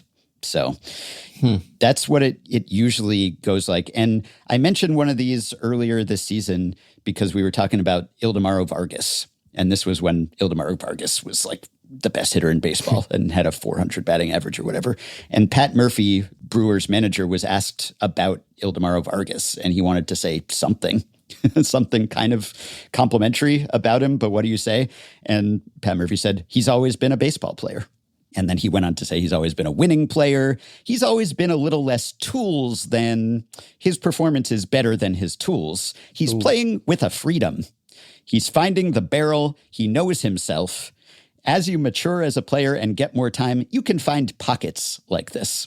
So even when he was riding high, he acknowledged that this is small sample fluke. It's a pocket, and it will not last. And it didn't. As we subsequently talked about, he then became the worst hitter in baseball after that, but was still a baseball player, I guess. So sometimes it's something to brag about. Sometimes it's used in the context of, like in the great 2016 Richard Linklater movie, Everybody Wants Some. And, they're talking about you can be different kinds of athletes in college. And the Glenn Powell character, Walt, is talking about how there's kind of a cachet to being a baseball player. Bottom line is this. Her friends are going to ask, what's he like? What's he do? She's not going to have to say the old, I don't know, he's a marketing major. That's not going to cut it. He's a baseball player. Oh, see, now they got something special to talk about. At that level, maybe it's a mark of distinction. But then once you're actually a big leaguer and it's clear that you are a baseball player, then it's sort of a slap in the face to be a baseball player. Or it says something about your character and your effort level, but also says something about your skill level. See, because my first instinct is I coached softball for 13 years, right? And it was rec softball, wasn't at a high level. And so to me, she's a softball player, or they're a softball player. It has like a connotation that I get. It's like you line up a bunch of kids and there are some kids where you say, here's how you go down and you get your glove dirty and like all that stuff. And some kids are just like, hell yes, this is what I do. I've done it and it worked and I'm going to do it even harder the next time, right? Yeah, that's how it is at rec for 10-year-olds. Yeah. And then they weed out because some of them are like, I don't want to get dirty to catch a ball. That's dumb as hell. I am going to draw some really good art. And right, you peel off, and that's the selection bias. By the time you get to Division I softball, they're all softball players, man. Like they aren't there because, you might get the occasional Jeff King, but in general, they're all the people who are like, this all rules. I'm going to devote my life to it. And I'm a softball player. It reminds me of the bit in one of Taylor Tomlinson's stand-up specials where she's describing the challenge of finding a Father's Day card for a dad you have a contentious relationship with and opting for, you are a dad, this is a card, this is a day. She'll simply state the most neutral facts available to us and hope that suffices. I'm not sure that I accept this as a backhanded compliment. I think that there is embedded meaning to this phrase. It's clearly understatement and cliche, but in the same way that scouts refer to a guy as a dude or a guy, and we're like, yeah, I mean, they all are. You could say that, right? But we know what it means. We know what a guy means in a scouting context, right? And I think that he's a baseball player is like saying he's a comedian's comedian, like there is that meaning to it. It's not intended to be, I don't have anything else to say about him. It's intended to say something very precise about him, which is that, he's a baseball player. Yeah. So I think that you're right that it can, because it's like so general and non-specific and also like unfalsifiable, that it becomes something that you can say about players who aren't actually good. Yeah. But I don't think that it always is said about players who aren't good. It is intended to be a compliment, but it's said selectively. And so it's kind of, there's a qualifier, which you're usually not referring to a superstar as a baseball player. So it's always, you're trying to say something nice about someone, and you really are. You do appreciate and admire this quality in them. But you can't just say like, well, he's a star, he's an all-star, he's a Hall of Famer. Like you got to reach for something else. So like you're saying, if we collected all these and then like charted their wars, that it would be like they have an average WAR of 0.1. Right. Like it's a 0.1 WAR compliment. Yeah, I have a few other examples. The caliber of player. Like just this week, Phillies play-by-play guy Scott Fransky called Bryson Stott a baseball player. He's a baseball player. Last year in the ALCS, I wasn't able to hear this myself, but someone said that Buck Martinez said that the Blue Jays, someone was a ball player. There are a lot of them on this team. There were some good players on the Blue Jays. One of them, though not one of the higher profile ones, was Nathan Lucas, and Blue Jays manager John Schneider called Lucas a baseball player less than a month ago. John, what makes Nathan Lucas a good baseball player? That's it. He's a baseball player. He's a good defender. He runs the bases well. He understands situations, understands what he's good at. He knows when to work a count. He knows when to, be aggressive. He knows when to take some shots. It's just the biggest compliment I can give a player usually is that he's a baseball player, and I think Nate has been that for his whole career. And I think, the world is kind of just seeing that. Last year, Otto Kemp got called a ball player or a baseball player multiple times. Rob Thompson called Otto Kemp. He's a baseball player, and I like baseball players because they play the game the right way. Also, Larry Boa said he works for everything. Nothing's given to him. He does everything well. He's a baseball player. He's a student of the game. He handles himself unbelievable. But that's Otto Kemp. That's kind of, quad A type player. Alex Cora last year said that Marcelo Meyer, he's not just a prospect, he's a baseball player. That's a compliment. He was a real prospect. 2024, Rocco Baldelli on Christian Vasquez. He's a very dedicated baseball player, and he is a baseball player. Inside his body, he's not a guy who just plays baseball. He's a baseball player. Damn. He loves this stuff. He's never going to stop working and trying to improve himself, etc. Dave Roberts called Johnny DeLuca a baseball player. This is very damning. This is very damning. These names, he's a baseball player. He's that old school gritty grinder type. He's a good defender. He can play all three outfield spots. Positional versatility is a big thing when it comes to being a baseball player, because it's like you can play all these positions. You're playing more than anyone else is. And Joe Madden called David Fletcher a baseball player in 2021. Of course. He's the kind of guy that can get overlooked with today's methods. I would take several more of those. We all would. He's a baseball player. He just does things properly. He plays the game right. He's got great skills.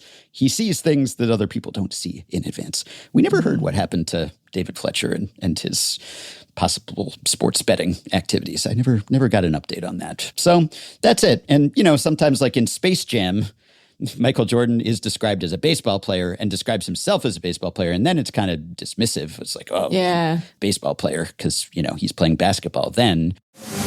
What I'm trying to say is, we need your help! Yeah, but I'm a baseball player now. Right. And I'm a Shakespearean actor. All right, guys, we're right back in this game. Come on now, let's play some tough defense. Why didn't you get this guy?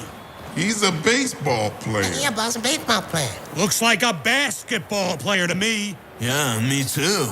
There was another good one I found in Baseball America from 2019, and this was USA Baseball GM Eric Campbell on Clayton Andrews, the 5'6" pitcher who later got a little bit of big league time. But I think the word the scouts use is he's a baseball player. Whether he's a pitcher or a left fielder, he's a baseball player. He's a California kid who just loves to play the game. That's the definition of Clayton Andrews, baseball player. So, yeah, it helps if you are sort of short of stature. And I found one example from 1999, which was Kevin Malone, then the Dodgers GM. The sheriff. Yeah, on Craig Counsell. They acquired Craig Counsell, and Kevin Malone said he's a baseball player. And if you look at all the teams beating us, they're loaded with baseball players. It's astute. That's a real monocle popping out of the eye moment. Like, by Jove, he's right. Yeah.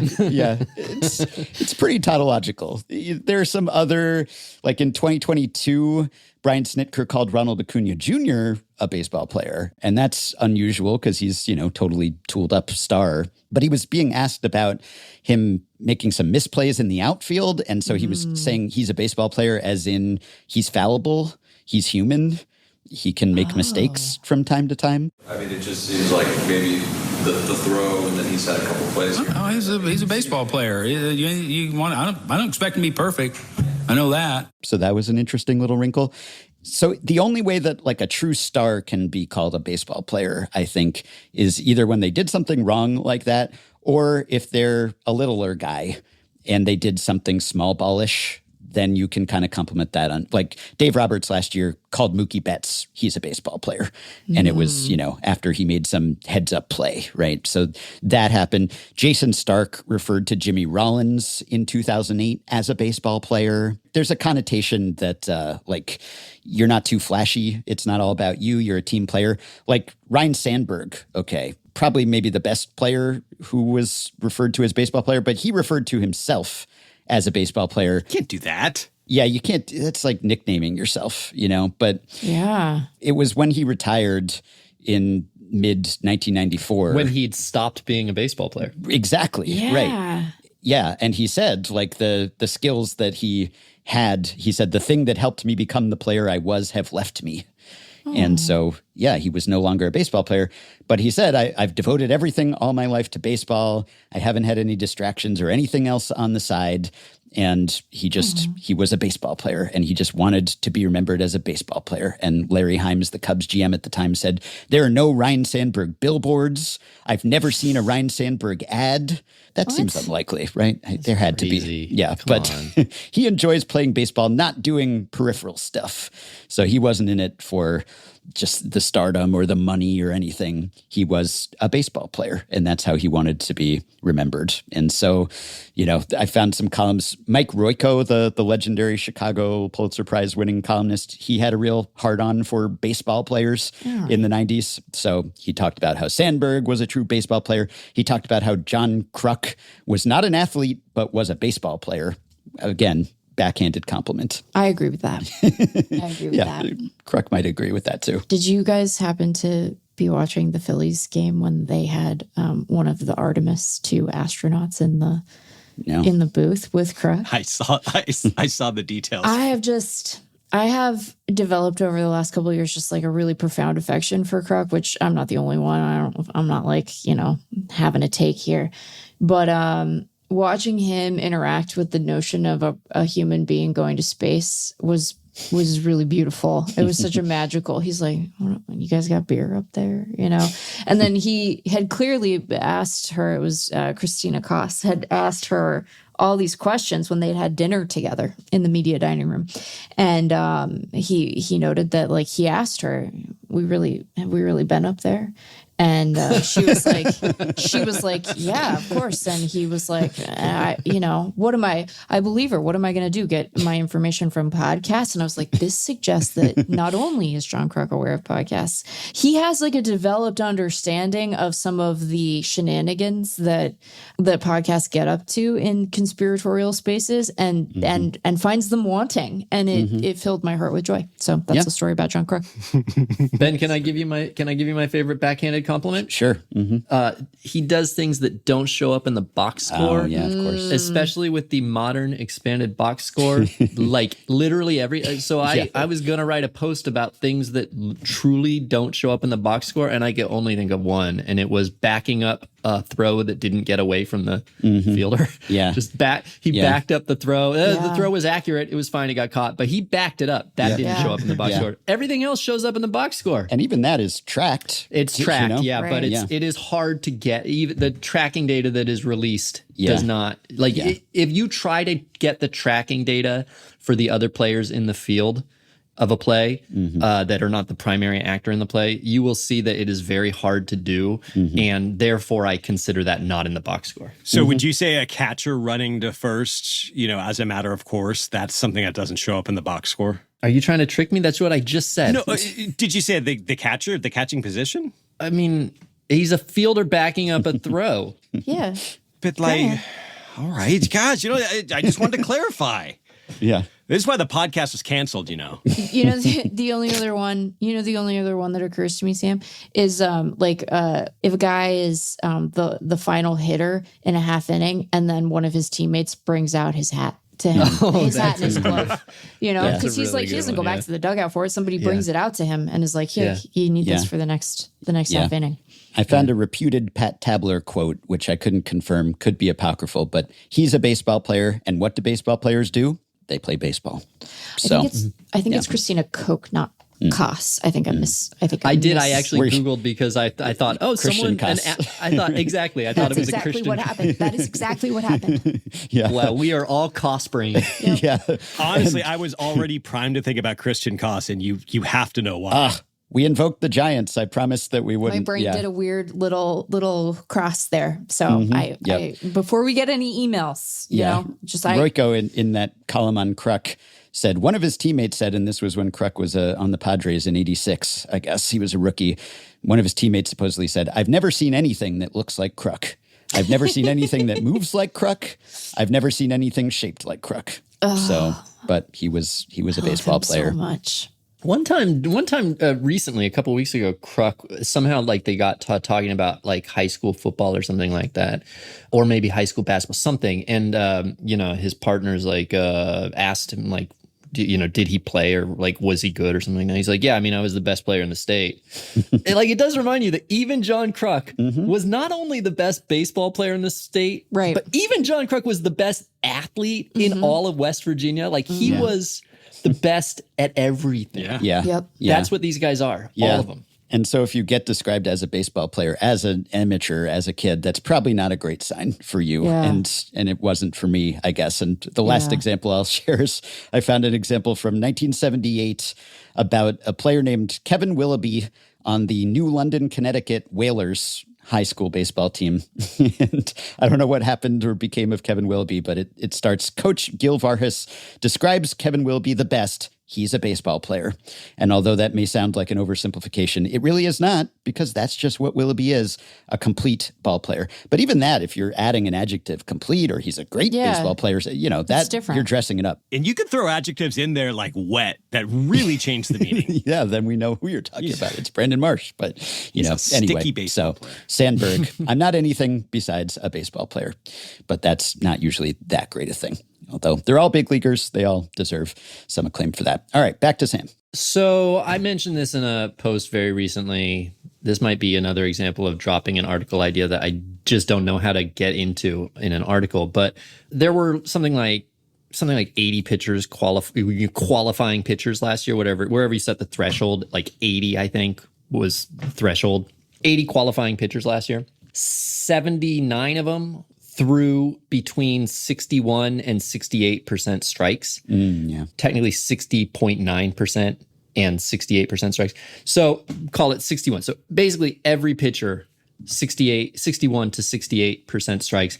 And, for the life of me, I just don't think that there's anything else in sports that has such a narrow band of performance, which is weird to me because we all think of some of these pitchers as being very wild and some of them as having great control.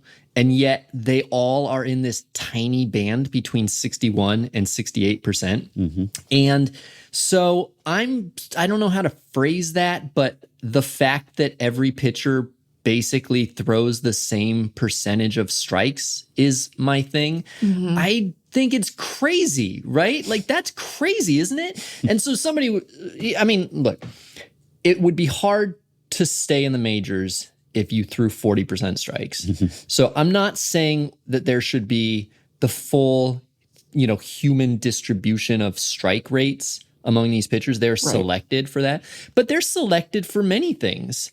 And yet you see it seems to me, much wider variance in skill level for swinging strike rate or velocity or, ground ball rate. If you look at hitters, they have way wider distribution as far as like contact rate, chase rate, exit velo. Like, there's a million different ways to be good at baseball, good enough to make the majors in every other way. But somehow, if you throw fewer than 61% of strikes, you are not allowed. And if you throw more than 68, you just don't exist. You're the greatest player of all time. Can't be a baseball player.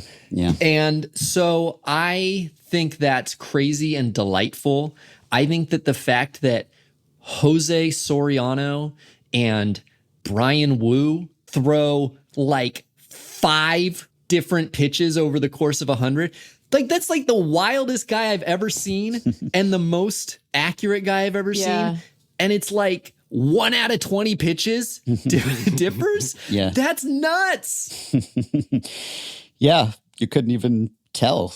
I mean, unless you watched a big sample, right? You wouldn't even know who was the wild guy, who was the effectively wild guy, who was the control artist.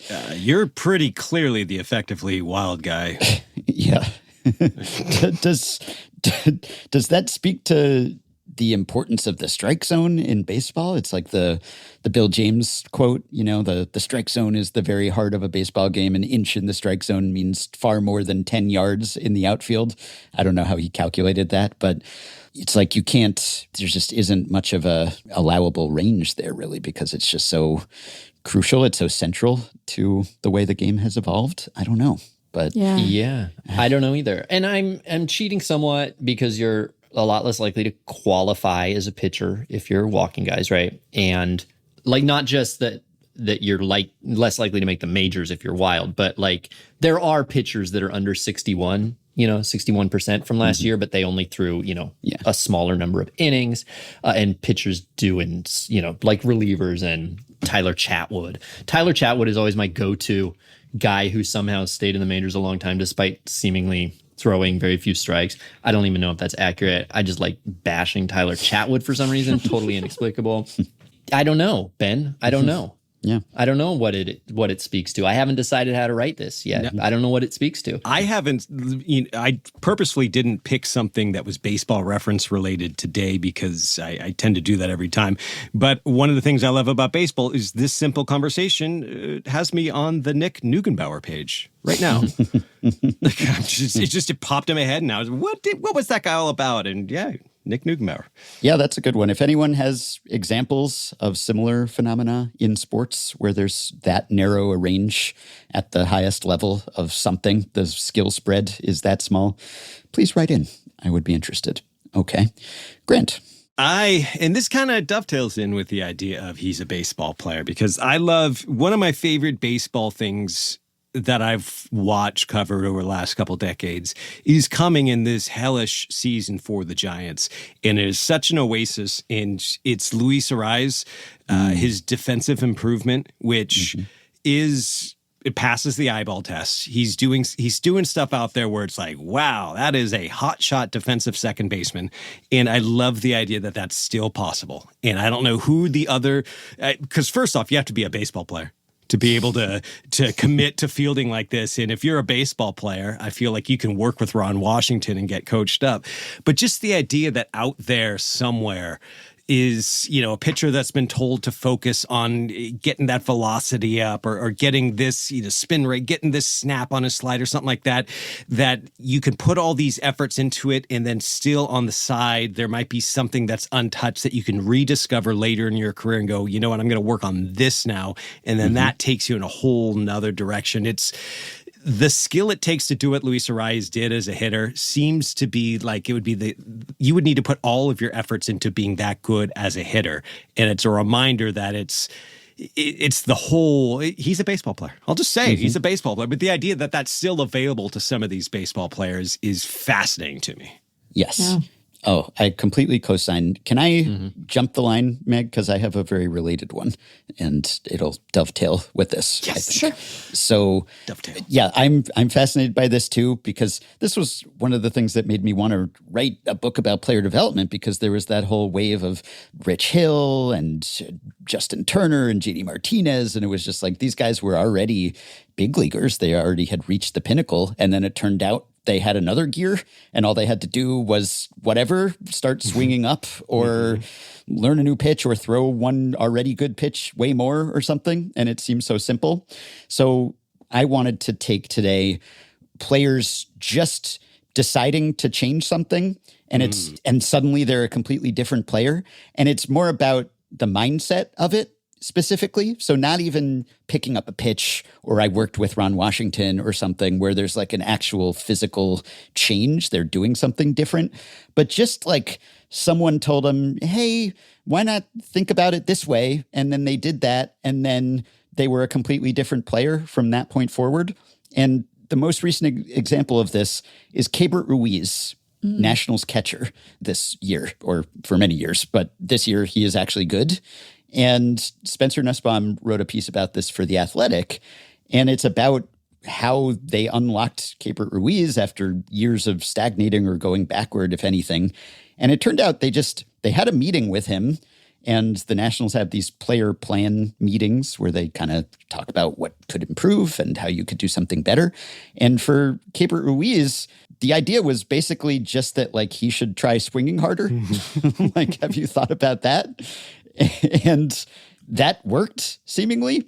So they had this meeting for him in early May, and they told him, so here, Ruiz's diligence in pregame work, quoting from Grant's athletic colleague here, they said, put him on the precipice of his breakout. If he embraced a couple of modern philosophies, swinging harder and pulling the ball in the air, he could become a productive player at the geriatric, by national standards, age of 27.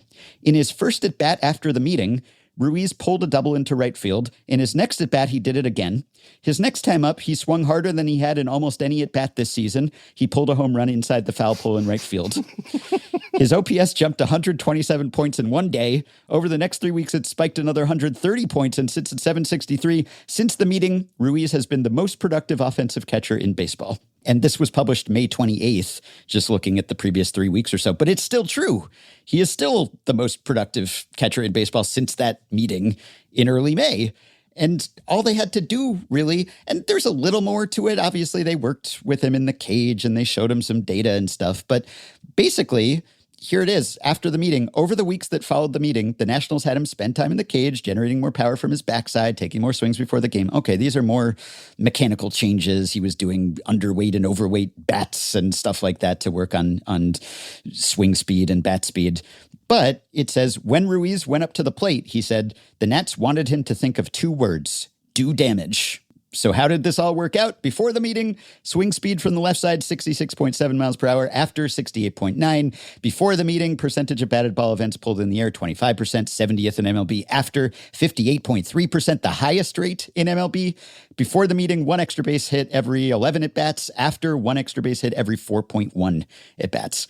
And all they had to do was tell him, you're doing great. Just do damage. Just swing harder. Swing harder. And he did. And Sam, you might remember, because we talked about it at the time, I think, Zach Cozart had a similar epiphany back in 2015. He had been one of the worst hitters in baseball in the preceding. Come on, Ben. You might not remember. I do not. Well, it's emblazoned on my mind, at least. I'll never forget the Zach Cozart transformation. Full snort on that one. Good. How could you forget our pal C. Trent Rosecrans, who now works for The Athletic, but was then with the Cincinnati Enquirer? He wrote a piece, and it led with this. This spring training, this is 2015, Reds Hall of Fame shortstop Barry Larkin had a simple question for the team's current shortstop, Zach Cozart. Hey, you ever thought about telling yourself to just crush the inside part of the ball? Not guide it, but wherever that ball is, just crush the inside part of it? For some reason, that struck a chord with Cozart, who was hopping between 2 minor league games to get extra at-bats. He thought about crushing the inside of the baseball in that very next at-bat, and he crushed the ball off the wall for a double on a changeup. I was like, oh, Cozart remembered before Sunday's game with the Cardinals. It was kind of eye-opening. The simpler you can make everything, and if it's that one thought that keeps me clear, it's definitely going to help. So this was our mistake with the Stompers when we had a whole scouting board of information, and all we should have said was, have you thought about crushing the ball? Have you thought about doing damage? And maybe Cozart was especially suggestible because then he had like a re-breakout in 2017. And Trent wrote about that, and apparently it was because he watched a YouTube video, and the YouTube video told him to think of his swing like putting pizza in an oven, and you want to put the pizza in level, and so he did that with his swing. But, you know, it showed up in the stats. He was very bad, and then he got very good, and seemingly because it was like Barry Larkin was like, have you thought about being good at baseball, basically, instead of being bad? I feel like there's those stories, but the famous ones are like Nolan Ryan saying, hey, Randy Johnson, why don't you move over on the mound a little bit? You know, and then it's like, now he's a Hall of Famer. Or, hey, how do you throw that cutter there, Mariano? And then now I'm Roy Halladay, you know, but you have to wonder those stories where it takes someone from a quad A player to someone who gets a pension. And I bet you there's a lot of those things that we're not privy to. When there's a physical manifestation of it, it's a little more understandable to me. But when it's more like, have you thought about swinging hard? It just seems like, how did that not occur to you? And the third example and final example, you must remember the Buster Olney anecdote about Connor Wong and Aroldis Chapman last year, where according to Buster Olney, in spring training, Connor Wong was catching Chapman, was using PitchCom, and called for an inside fastball. I'm quoting Olney here. That's when the light bulb went off over Chapman's head. He told Wong and Jason Varitek that he never thought about spotting his fastball. He would just throw it to home plate. All of a sudden, his entire perspective has changed. And supposedly that was why Chapman had halved his walk rate, because the PitchCom called for an inside fastball. He's like, wait, I don't. Ben, you know better than to use that example. We all know that was. Yeah, I don't know that I buy that. And I don't know that I buy any of these, frankly. Oh, I do. Oh, my gosh. I this feels so true to how I experience life, that like that really the habits of mind that we have, and in particular the sort of cognitive distortions that we have that give us, you know, that put limitations on us, or that give us stress or anxiety, or that, you know, suppress what we think we can do, are often overcome by very simple awareness of those cognitive distortions, or very simple mantras that counter them. And it's the hard thing is keeping them fresh and accessible, like the mantras or the fixes. The hard thing is keeping them fresh and accessible so that you don't go back to the self-defeating habits of mind that you've been relying on for your entire life. But I feel like I've had so many of the best days or weeks of my life have been due to like 3 words of advice. I really do relate to this. I feel like this sounds true to me. Okay. All right. Well, do damage, Sam. See how that changes things. Okay. I think, though, that there's like an alternate version of this where the advice given is something that's completely like unachievable. And those are admittedly funnier to me. I'm blanking on which pitcher it was now, and I have a text out to clarify. So if I can find out before the episode closes, I'll let everyone know. But there was a minor leaguer who was having a hard time, and he was on a team with Greinke. So that narrows it, at least somewhat, I guess. But he was having a really hard time. He had just gotten called up. It wasn't going well. And he asked, Greinke for advice. And Greinke's like, yeah, like throw a bullpen for me. I'll watch. And he's like, oh, great. And Greinke was like, I think you should throw like 5 miles an hour harder. And he was like, okay, well, okay, thanks. Like, yeah. He's like, have you thought about throwing harder? Like, I think it would really solve things for you. Yeah. And probably there are a bunch of examples of counterproductive advice that screwed someone up. Oh, sure. And then that doesn't get written about. But yeah, it's almost miraculous to me, the idea that, this could just unlock something. Eureka moment. All right. Sorry, Mick. Go ahead. That's okay. Mine is transaction names that double as like a human experience or interaction or feeling. So like a player being tendered a contract or sadly non-tendered, a player being granted his release, like, that's some heavy stuff. Or even just like a team has recalled a player, like, oh yeah, that guy, he's down there. We should get that guy up. We have a problem right now. He might be able to solve it for us. Yeah. You've all gotten a lot of mileage out of those when it comes to like RotoWire updates that you quote tweets. Drawing trade interest. Oh, I love that. Yes. Like, and so I just, I think the tendered, non-tendered one is the most evocative for me. Granted, his release is certainly evocative, although kind of tragic, but we've all talked about, in fact, on this very podcast, like the long sort of tradition of, the way that GMs are talking to each other about a potential trade sounding somewhat salacious. And this feels like another version of that. And I just, language is fun. And this is one of the examples. I'm a big fan of that and those. And I wonder whether our brain is like somehow drawing some metaphor between these things in our own experience, or if it's just that like all words have several meanings and we can pick the one that most tickles us. Right. But yeah, I think those are great that you mentioned. Those are all great ones. I love granted his release. I mean, it's just, it's so euphemistic. Yeah. It's wonderful. Yeah. What about the harsh reality of designated for assignment? He could be going anywhere. He could be assigned to Madagascar. It's the opposite of an assignment too. Right, exactly. That's true. We will figure out what to do with you later. Yeah, that guy could be at a gas station or on vacation. I always think outrighted is just very harsh. So outrighted is an interesting one to me because you know that like how sometimes you'll be like, Tommy, oh yeah, he's an outright monster, right? Yeah. Like that way of using it. So every time I see Giants outright Wilkin Ramos, I'm like, that's right, they are outright Wilkin Ramos. They're bad. Yeah. They're bad. They deserve to go to AAA. All of them. They're outright Wilkins. They're Wilkin all over the place, man. Yeah. Yep. It's like the Can't Hardly Wait scene where they're talking about Preston and they're trying to describe Preston, and it's just, he's Preston. What can you say? That reminds me of the baseball player. We're back to this, Ben. We've moved on. All right, we're gonna grant his release soon, so we should do our final round. Sam, what's your closer?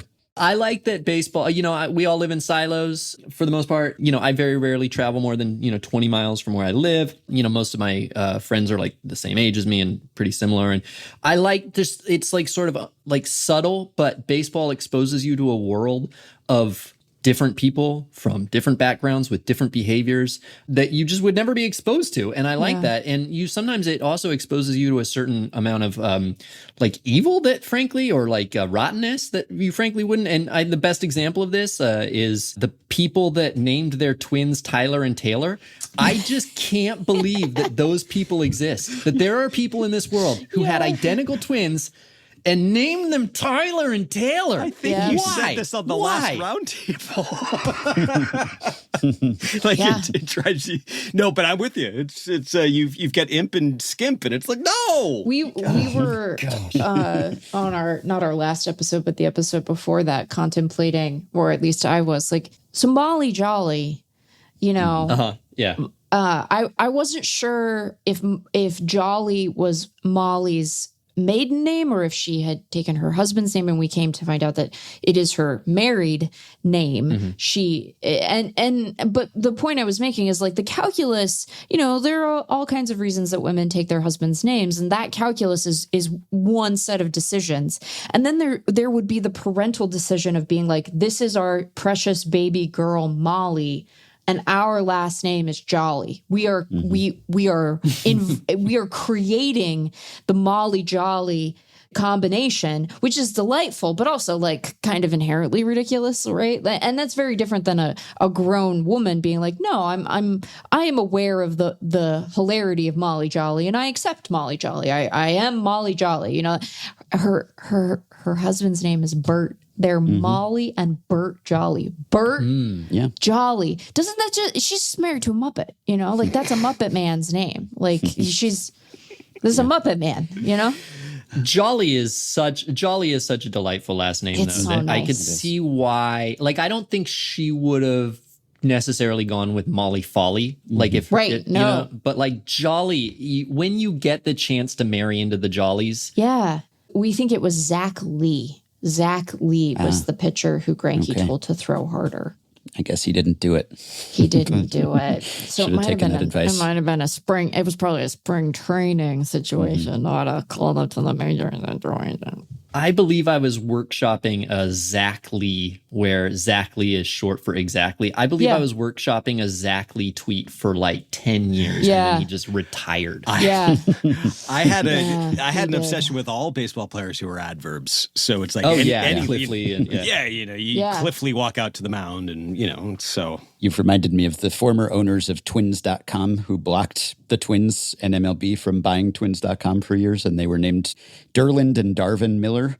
No relation to Sam. Yeah, Derland and Darvin. Yeah.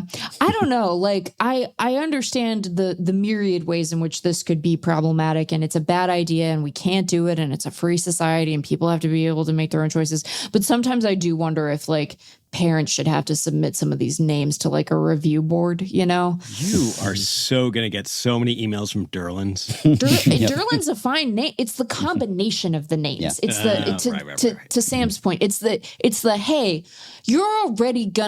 people are gonna comment on your existence in particular ways because you're twins, right? Like, I don't know if these kids were twins, but I just assume they were twins. Yes, you know? they were. But that's why twins.com. Yeah. Right. And so it's like, you know, like you're just already going to have a lot of conversation about you because despite the fact that there are a lot of twins in the world, they're still relatively rare on like a per birth basis. And so why complicate it? Give them wildly different names. Differentiate them. They're already not distinct enough from each other because they're twins.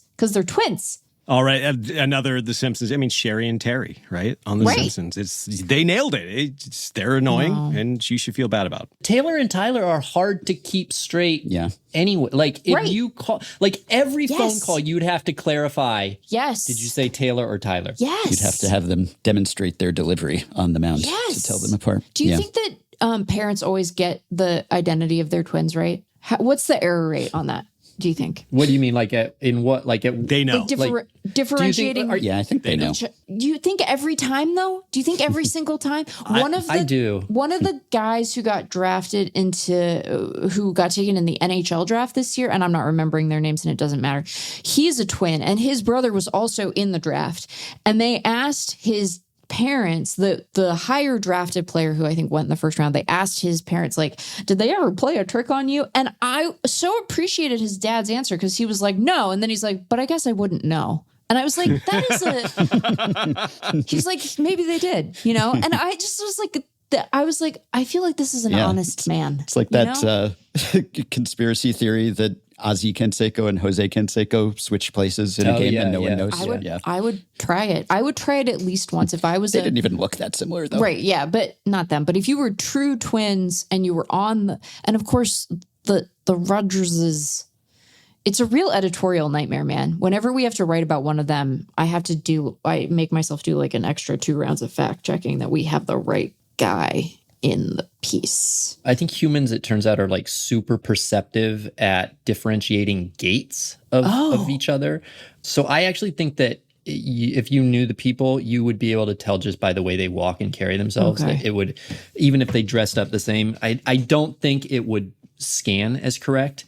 But I would bet that we have something like, I would bet something like 30 to 70% rate of accidentally switching them in infancy without realizing it. Yeah. Like it's at some point, and then they just live out their entire lives with the wrong identity. I think that probably happens a lot. Right, because they're just like, when they're in the like blobby baby phase, they're not able to differentiate themselves as reliably. Go Grant. Okay, I'll keep this quick, but I have to ask, we mentioned Phil Niekro earlier. Does anyone, if I say Joe Niekro's batting career, does anyone understand what I'm getting at? Yeah. Okay. Yeah, he had don't blow it. Okay.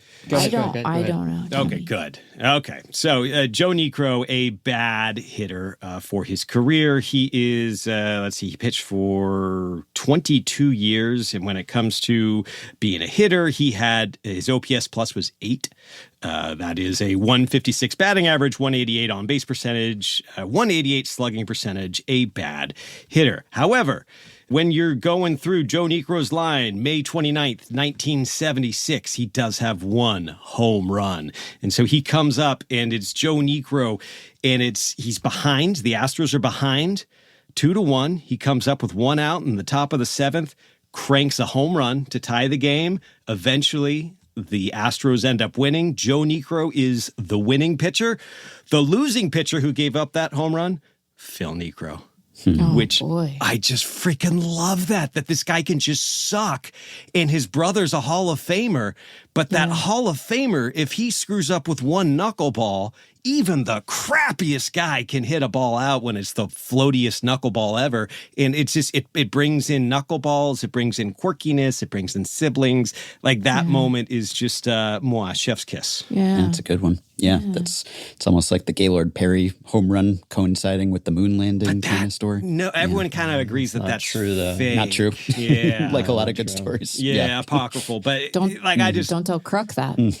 And I like the idea that his brother was trying to get him out. So 1-run game, he's up there and he's trying to throw his best knuckleball and his danged little brother, just like a little brother. Yeah, and you had to figure the knuckleball it's the great equalizer, right? Like the major league quality pitch that you're most like a good hitter against is the knuckleball. Like, obviously, these guys are much stronger than us still. So if they connect with the knuckleball, it goes a long way. Whereas we're weak. And if we connect, it would not go that far. So there's a difference. But how different would the contact rate really be between big leaguers? Because they don't really have any control over it. They can't explain how they hit it or why they hit one and they don't hit another. It's just kind of random. And also like why they're able to hit a baseball so regularly, the steps that it takes to do that might be counterproductive. That's specifically for a knuckleball. Yeah. Absolutely, yeah. I just love the idea. That was honestly one of my backup choices in case one got taken. It's just that all of us talking, we could make the majors with one weird trick. Is if we could just throw a great knuckleball for strikes, we could be in the majors. And I just love that idea. We'd be baseball players. Yeah. All right. Meg, your final pick? I like it when the play ball kid chokes at the beginning of the game. So baseball's such a funny thing because in the rule book, Rule 5, playing the game, starts with Rule 501, starting the game, in parentheses, play ball. And then it proceeds to say that at the time set for beginning the game, the players of the home team shall take their defensive positions. The first batter of the visiting team shall take his position in the batter's box. The umpire-in-chief shall call play, and the game shall start. But most teams interpret this rule as a little kid should stand at a microphone and yell, play ball, or at least some teams do, including the Arizona Diamondbacks, who are the the big league team I see in person the most often now. And most of the time, the kid for the biggest potential like goof that a kid will commit in this moment is forgetting that a microphone is its own amplification device and that they are hooked into the stadium sound system. And so they needn't scream as loud as they possibly can because we're going to hear you, buddy. We're going to hear you, little friend. But sometimes, especially if it's like a really little kid, like a really small kid, they get shy and they play ball, and they talk so quiet, or they have to take like a couple of seconds and then they muster up the courage to say what they're meant to say, and then the action commences. And I just think it's one of the cutest things you'll ever see in your human life. And I say that as a non-parent. Maybe this is activating the anti part of my brain, but when that little kid is just like, play ball, you're just like, everyone's waiting on you. And they could get going without that, because the rule is about the umpire saying play and commencing, and they're not going to wait an hour for this kid to muster up the gumption to say play ball in front of a crowded ballpark. But it's really cute because it's like, what did you think you were here to do, little friend? You know, and I just love that. So that's my final pick. I just think that there's like something internal inside everyone that if that kid says what's really on his mind, like he steps up to the microphone and says, Dracula's never been to the moon, then like he goes viral. And like, so there's like a part of you that knows that this is important and you have to say, play ball and get out. It's a more direct and magnified version of when the camera, like if you're at a game and the it's between innings or what have you, and they're like spanning the crowd to be like, wave at everybody waves. They're so excited. They have no plan after that, right? Like everyone wants to engage with the camera and be seen. And then they have the moment of, I am engaged in human recognition and it is terrifying. I have no other plan after this. And there are the people who flex and there are the people who dance. And I don't understand the confidence of those people. Like those people sleep better at night than I do and have fewer concerns. And I envy them because if I'm waving, I'm like, this is all I got is the waving. All there is the waving right now. So I love the ballpark. It's a moment of they at the if you go early enough to Diamondbacks games, like let's say you're getting there really early because you're worried that they'll give away all the Corbin Carroll bobbleheads and you have to get one of each, because they're doing the home runs and the stolen bases for the 30-30 season. You're like, oh, I gotta get there really early, and so then you see all the pregame ephemera.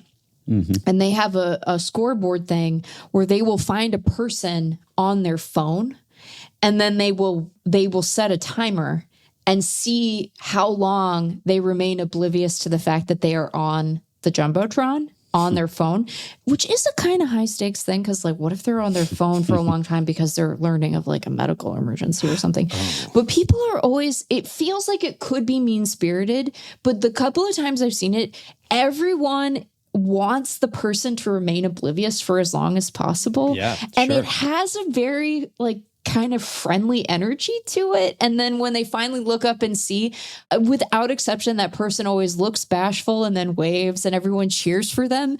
And, like being oblivious on your phone can feel antisocial, but this feels communal in a way that kind of flips it in a nice way. So anyway, I've talked for a long time, only some of which is about my pick, but that's what we're here to do, isn't it? Yeah, that's a good one. MLB just tried to trademark play ball, and the patent office said, nope. Yeah.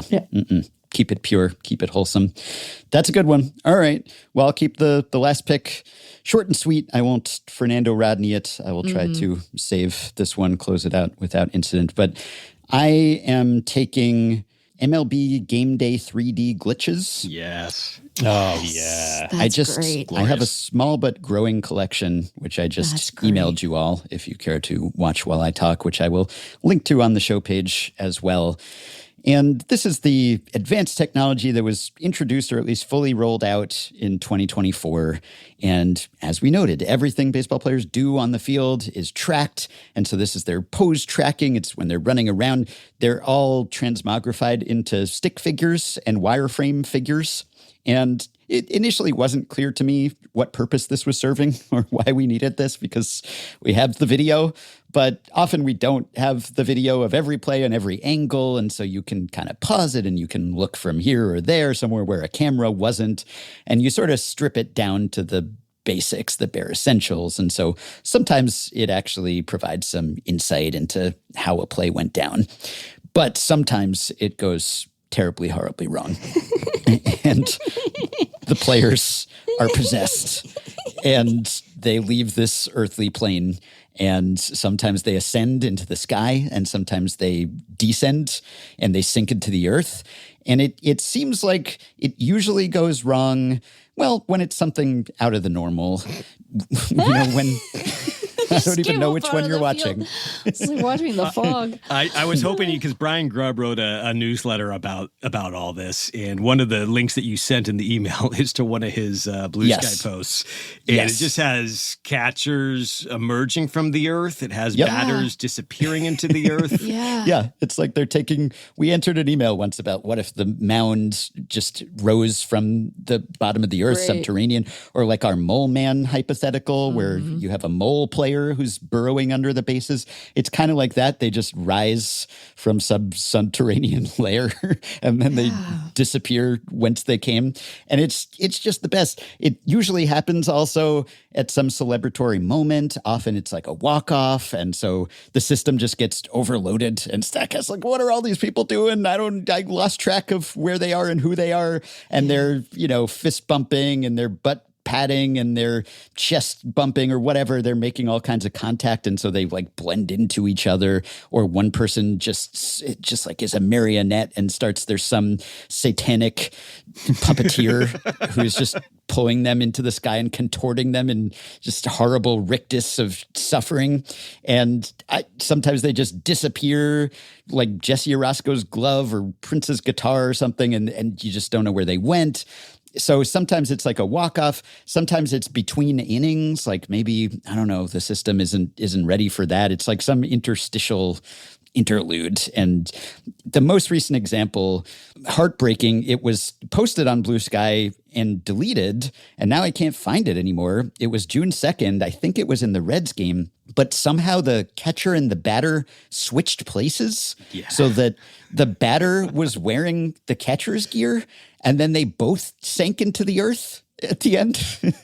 So I just love that this happens, because it's like, this is such sci-fi advanced technology. It would have totally blown our minds, a decade ago, really. Like we would have been wowed, or I guess a decade ago Statcast was new. But, before that, we would never have thought that they could ever do something like this, or that we would ever have this wealth of information.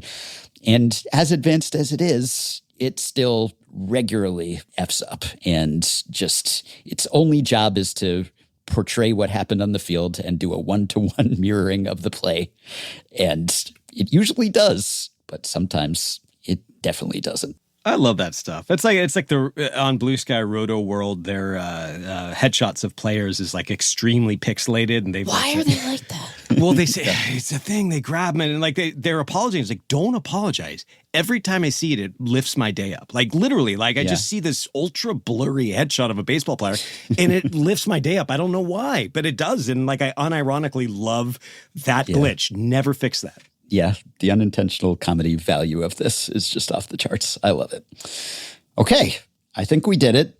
Good thing Jeff spurned us, or we would have been here all day. All day. I'm going to get off this recording and invite him to episode 3000 immediately so that he has 3 years to say, I think I have something that day. But by then he'll probably be Pobo, so maybe he'll have an excuse. But anyway, I'm glad that you guys could join us. Happy birthday to the USA. Whatever its faults, without it, we wouldn't have baseball. So that's a point in its favor. Got something going for it. I guess that's true. And the Giants may not be worth the price of admission, but Grant always is. So read him at The Athletic. As is Pebble Hunting, also always worth the price, though I get it for free. But nonetheless, I read every word. Subscribe to Sam's Substack. You don't, just to be clear though, you get it for free, but you have the paid level. You would not be satisfied with the free level. No. Yeah. If you hadn't given me a comp, I would have paid. No. So you cost yourself a sub. I had my wallet out and then you gave me a comp. So like I could probably just mail you a check for the difference over the months. But at this point, it's kind of gotten up a little bit. So like I'm not sending you a check for a couple $100s. Like. All right. I'm glad this podcast is still going. What an institution. Hopefully we'll all be back for 3,000 or sooner than that. We don't have to wait 3 years between conversations. But happy birthday to us, the country writ large. Happy early birthday to Sam and also to Effectively Wild. Happy 2,500. Thanks to everyone who has helped us get to this point. Thank you, Sam and Grant. Ooh, thank you for having me. You're welcome. All right, that will do it for our Sester Millennial, maybe, episode. Hard to tell. Anniversary numbers typically don't go that high. And our episode count goes that high, and hopefully will go a good deal higher, thanks in large part to you, our listeners, our supporters, particularly our Patreon supporters. If you've been here since episode 1 or episode 2499, maybe this is even your first Effectively Wild, welcome aboard. Regardless, we thank you for listening. And if you'd like to help ensure that we can keep making this show for the foreseeable future, please do consider supporting us on Patreon by going to patreon.com/effectivelywild and signing up to pledge some monthly or yearly amount to help keep the podcast going, help us stay ad-free, and get yourself access to some perks. As have the following 5 listeners: Howard, Justin Zacek, Esteban Rivera, As Devils Run, and Tyler Doss. Thanks to all of you. Patreon perks include access to a 3rd unrestricted episode every week, plus a monthly bonus episode, exclusive live streams, membership in our Discord group for patrons only, personalized messages, prioritized email answers, shoutouts at the end of episodes, potential podcast appearances, FanGraphs memberships, and more. Check out all the offerings at patreon.com/effectivelywild. If you are a Patreon supporter, you can message us through the Patreon site. If not, you can contact us via email. Send your questions, comments, intro and outro themes to podcast@fangraphs.com. You can rate, review, and subscribe to Effectively Wild on Apple Podcasts, Spotify, YouTube Music, and other podcast platforms. That helps perpetuate the podcast too. You can join our Facebook group at facebook.com/group/effectivelywild. You can find the Effectively Wild subreddit at r/effectivelywild. And you can check the show notes in the podcast post at FanGraphs or Patreon or the episode description in your podcast app for links to the stories and stats we cited today. Thanks to Shane McKeon for his editing and production assistance. That'll do it for today and for this week and for our first 2,500 episodes. We hope you have a wonderful weekend, and we will be back to talk to you next week. Effectively Wild. It's war with a smile.